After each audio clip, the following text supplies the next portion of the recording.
आपके लिए बड़ी फेमस सी लाइन हो गई आपकी कथाओं में कि तुमसे कौन प्यार करेगा, कोई आपसे प्यार क्यों करेगा, कोई आपसे प्यार क्यों करेगा। तो आप ऐसा क्यों कहते हैं, आप क्यों, मैंने एक वीडियो में देखा आप किसी को कहते हैं कि 2 कौड़ी के लड़के से कोई प्यार क्यों करेगा।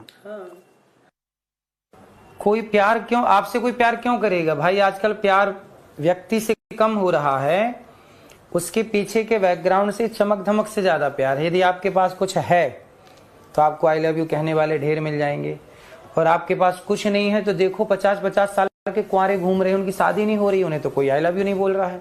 और जिनके पास कुछ है, इमेज है, सब धन धान्य है, तो लो ढेर आई लव यू मिल रहे हैं।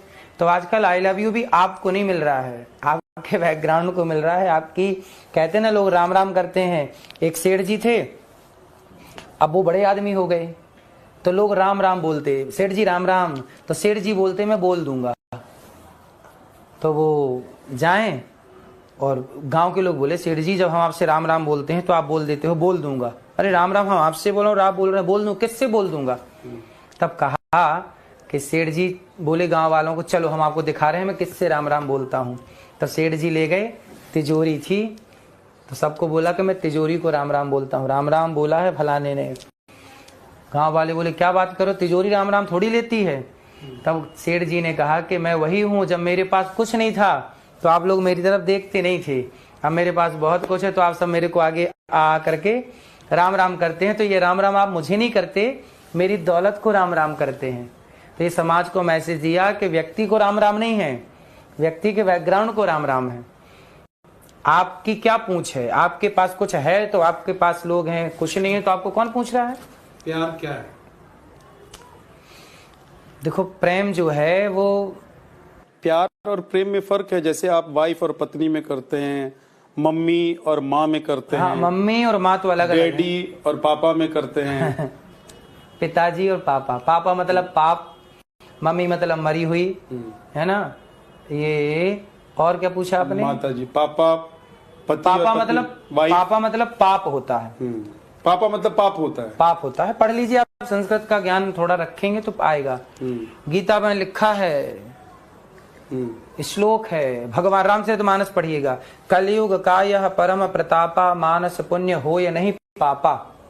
ये पापा शब्द आ गया। गीता का 3रा अध्याय का 13वां श्लोक पढ़ लीजिए। पापा का वहां मतलब मेरे ख्याल से पाप है। पापा मतलब पाप ही, पापा शब्द पाप के लिए प्रयोग हुआ पूरी संस्कृत में। वेद पुराण में कहीं भी आप पापा शब्द मिलेगा वो पाप के लिए है। फिर अब बाप है कि पाप है, काहे पाप पाप चिल्ला रहे हो। अच्छा एक चीज मैं जानना चाह रहा हूँ कि प्रेम और प्यार, मैंने क्योंकि वो बीच में आप आगे बढ़ गए थे। तो प्रेम जो है उसे कहा नहीं जा सकता। प्रेम मतलब महसूस का विषय है, ये चुप रह जाना, ये भीतर की बात है, इसे कोई शब्दों से नहीं बताया। इसके लिए एक नारद सूत्र में, नारद भक्ति सूत्र में एक शब्द आया है, तत्सुखी सुखित्वम। बस इतना कह के प्रेम समझ लो आप। अपने सुख को नहीं, सामने वाले के सुख में अपने को सुखी मान लेना ही प्रेम है। आपकी प्रसन्नता, जैसे बच्चा सो गया तो बच्चे सो गए तो माँ उसके सोने में ही ठीक है सो गया, जाग गया तो ठीक है जाग गया। माँ अपने से उसे जगाती नहीं, अपने से उसे डिस्टर्ब नहीं करती, उसके सुख में अपना सुख ढूंढती है, बस वो प्रेम है। तो जहां आपके सुख में मैं अपना सुख देख लूं, पति के सुख में पत्नी अपना सुख देख ले, पत्नी के सुख में पति अपना सुख देख ले, वो प्रेम है। आजकल लड़के क्या बोलते हैं, फलाने पार्क में आ जाना, लड़की नहीं आती तो बोलते हैं अरे तुम तो आई नहीं। ये प्रेम नहीं है, ये स्वार्थ है कि आपने बुलाया, यदि मैं आया तब तो प्रेम है, तब तो बात ठीक है, और नहीं आया तो आप नाराज हो गए, तो प्रेम कहाँ था, ये तो आपका स्वार्थ था। प्रेम तो तब माना जाता कि मैं आऊं या ना आऊं, मेरे सुख में आप सुखी, अच्छा आप नहीं आए चलो कोई बात, अच्छा हुआ नहीं आप फंसे थे व्यस्त थे का, मेरे सुख में आपके सुख में मैं सुख मानूं, ये प्रेम है। ना कि मैं आपको जबरदस्ती, नहीं आपको मेरे हिसाब से चलना पड़ेगा, ये स्वार्थ है। लेकिन जहां मैं आपके हिसाब से चलूं वो प्रेम है। प्यार और प्रेम एक ही है कि अलग अलग है? यहाँ तो ठीक है, पर्याय है। आप गर्लफ्रेंड बॉयफ्रेंड कल्चर, उसके बाद लिव इन रिलेशन वाले कल्चर के एकदम कट्टर विरोधी टाइप बातें करते हैं। तो ये जो है भाई, जिस प्यार और प्रेम की आप बात कर रहे हैं वो बॉयफ्रेंड और गर्लफ्रेंड वाले रिलेशन में भी होता है, लिव इन वाले रिलेशन में भी होता है। तो आप इसको सपोर्ट कर रहे हैं, उसको विरोध कर रहे हैं। क्या समर्पण है उनका? इस तरह से एक लड़की के संग आज हैं, एक लड़के के संग आज हैं, 1 महीने बाद पता चला दूसरी के संग है। अब बताइए, प्रेम की परिभाषा यहाँ सटीक बैठ रही है? प्रेम का मतलब है कि समर्पण हो, एक से हो। ऐसा थोड़ी कि आज इसको अपनी माँ कह लिया, कल उसको माँ कह लिया। भाई माँ बाप तो एक ही हैं। माँ बाप जैसे हो सकते हैं बहुत, है ना। पिता तो एक ही है, ये थोड़ी हो सकता कि ये मेरा बाप है। एक ही ना बाप होगा आपका, एक ही ना पिता होगा। ऐसे प्रेम एक से ना होगा। अगर 2 से हो गया, 3 से हो गया, 4 से हो गया तो प्रेम नहीं रह जाता। तो फिर वो व्यभिचार हो गया। और क्या कहोगे आप उससे? प्रेम थोड़ी राम का प्रेम एक से है। तो मर्यादा पुरुषोत्तम थे, तो आप भी बनिए ना मर्यादा पुरुषोत्तम। लेकिन आजकल के जो बच्चे हैं, आजकल का जो जनरेशन है, वो कहता है कि हमको ये आजादी है। जैसा आपने कहा कि माई सेल्फ एंड मी और माई लाइफ, सो वो कहते हैं मेरी लाइफ है, मैं तय करूंगा। आप कौन होते हैं महाराज जी हमको बताने वाले कि गर्लफ्रेंड बनाओ, लिव इन में रहो कि नहीं रहो? हमारा धर्म है बताना। आप मानो ना मानो, आप बिल्कुल मत मानिए। आप शराब पी रहे होंगे तो मेरा धर्म है समझाना, बेटा ये गलत है, पियो ना पियो आपकी मर्जी। हमारा काम है रोकना और टोकना। जो समाज रोकती टोकती नहीं है वहां परिणाम बिगड़ते हैं। जहां रोक टोक है जरूरी है। पतंग आकाश में उड़ती है तो धागा है, वो रोक के रखा है। कई बार एक आदमी बोला कि धागा रोकता है, काट दो। धागा काट दिया तो पतंग नीचे आ गई। लग रहा था कि धागे ने रोक के रखा, वरना पतंग तो और ऊपर जाती। लेकिन जिस धागे को आपने रोकने वाला समझ रखा था, एक्चुअली वही था जो आपको ऊंचाइयों तक पहुंचाए था। जिस रोक टोक को आप अपनी स्वतंत्रता मान रहे हैं कि मुझे मत रोकी, मैं स्वतंत्र हूं, आप रोकी टोकी मत। उस रोक टोक के बल पर ही आप इंसान बने हैं, वरना जानवर हो गए होते। महाराज जी, अब कुछ 1-2 सवाल है मेरे।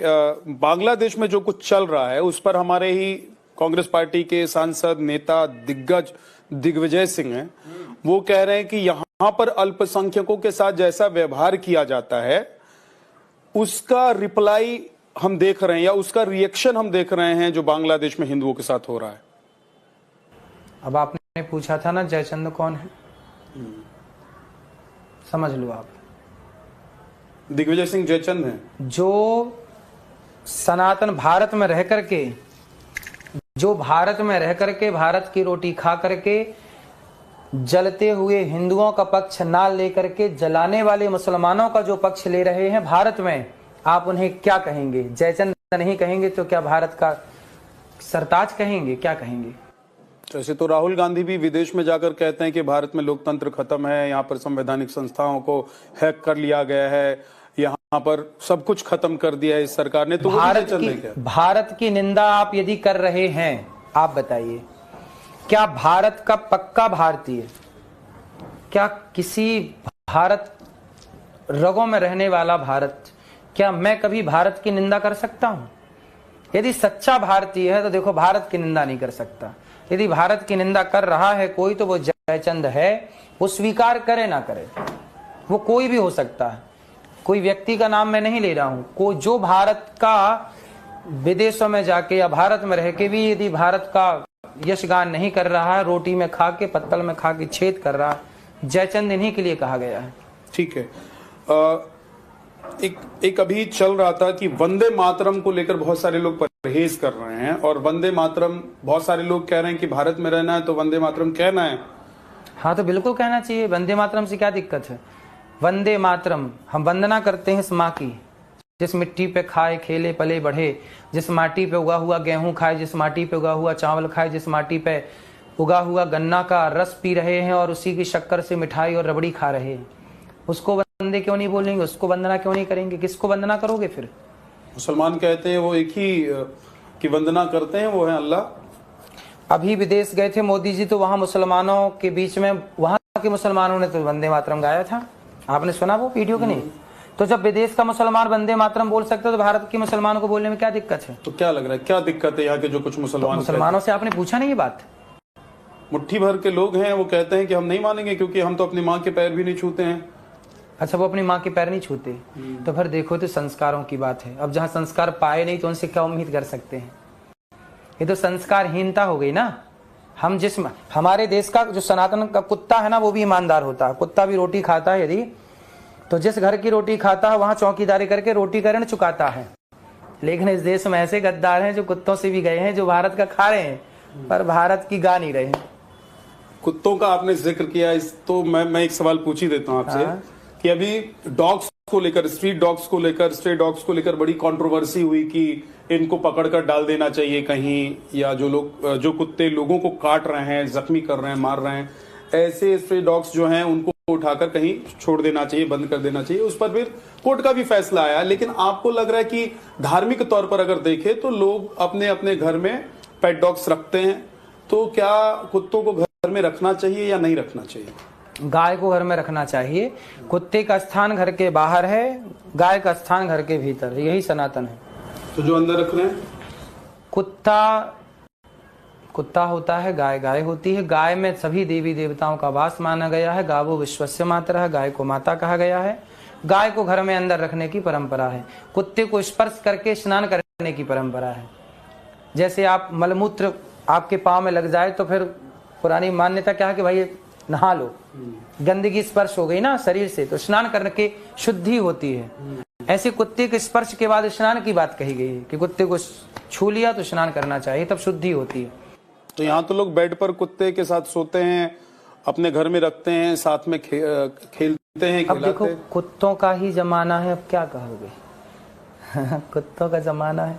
अब ये कंट्रोवर्शियल बात कह रहे हैं फिर से, कुत्तों का जमाना है का मतलब क्या? भाई कुत्ते बड़ी बड़ी गाड़ी में घूम रहे हैं, तब एक ही था रावण।